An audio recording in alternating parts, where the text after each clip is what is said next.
Utilisez Pinacle, même quand il a perdu le son. Pinacle est un logiciel de montage vidéo. Suite à un plantage de ce programme très sophistiqué, vous pouvez perdre le son. C'est-à-dire que le son ne marche plus à l'intérieur du logiciel. Le son est désactivé, mais ça ne concerne que l'utilisation du programme. Les autres logiciels qui utilisent le son ne sont pas touchés par ce dysfonctionnement. Le niveau de lecture en bas à gauche de l'écran, c'est une sorte de potentiomètre, un affichage à titre indicatif. S'affiche correctement à la lecture du film, mais rien ne sort dans les haut-parleurs, bien qu'il soit parfaitement opérationnel. Ce qu'on peut voir en chargeant le film échantillon. On clique le point d'interrogation du menu, et l'on choisit l'option « Charger le film échantillon ». Ce qui donne ceci. La piste son n'est pas visible. Il faut descendre l'ascenseur situé à droite du plan de montage. La piste apparaît alors.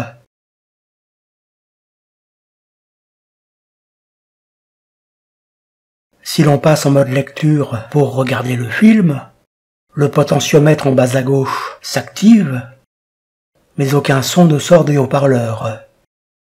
Si vous êtes chanceux, vous pouvez tenter de réinstaller le logiciel pour qu'il recouvre le son et pouvoir l'utiliser normalement. Il y a de nombreux sites sur Internet qui expliquent comment procéder, mais pour ma part, rien n'y a fait. Le son n'est jamais revenu.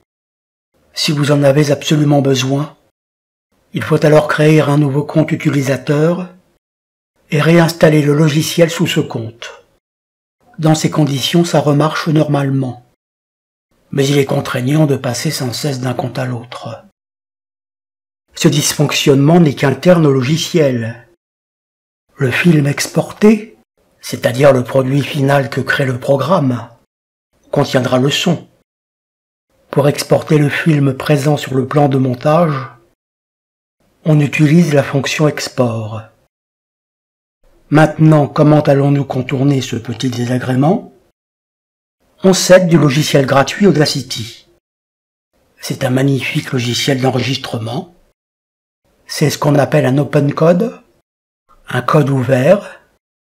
Le code, c'est le programme, probablement écrit en C ou en C++, et le programme, c'est simplement un fichier texte.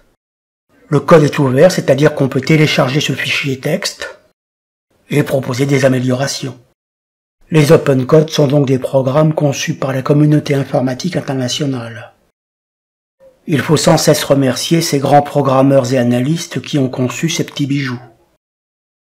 Quand on entre dans le logiciel, il y a juste en dessous du menu la ligne de temps, timeline en anglais. Il suffit donc d'écouter le son sous Audacity et de repérer les endroits où vous aurez à faire sous Pinacle les changements d'image. Par exemple, ce petit tutoriel a été réalisé avec Pinacle Studio 20. À un moment donné, je parle de l'excellent open code Audacity.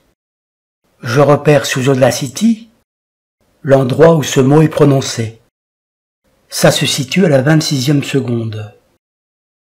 Sous Pinacle, je procède au fondu enchaîné qui montre Audacity à ce même instant. Le chiffre exact se trouve en haut à droite.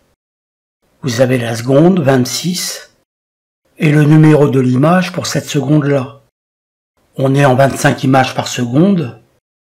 Le fondu enchaîné commence à 26,15, c'est-à-dire à la 15e image de la 26e seconde, soit un peu plus que 26 secondes et demie. La moitié de 25, c'est 12,5. En nombre entier, c'est donc 12 ou 13. Et vous voyez que 15 est légèrement supérieur à 12 ou 13. Donc vous écoutez le son sous Audacity, vous repérez le minutage pour un changement d'image, et vous programmez l'effet dans Pinacle à ce moment précis. Cela suppose de faire de petites séquences d'1 minute ou 2, ce qui rend très aisée cette manipulation, et de concaténer le tout une fois le documentaire terminé. Si toutefois vous n'avez qu'un film et qu'un son, par exemple une musique de fond de diaporama, à ce moment-là vous n'avez pas besoin d'Audacity, il vous suffit d'exporter le film et le son sera restitué à l'exécution.